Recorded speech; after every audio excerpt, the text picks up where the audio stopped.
Colonial Creamery. Yung flavor ng ice cream nila, weird.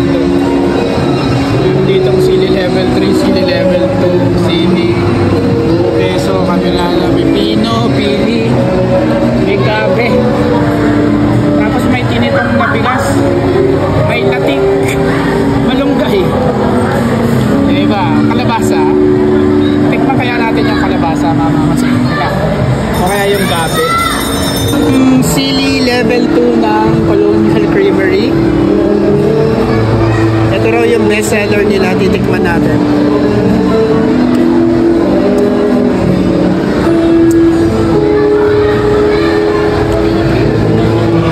Lasang sili nga. Hindi naman ganong kaanghang. Hindi ko lang alam pag nagtagal ko. Subukan nyo.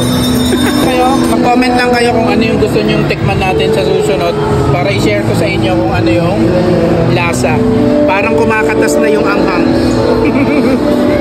Pero masarap siya. Promise. Ice cream na lasang sili. Lasang sili.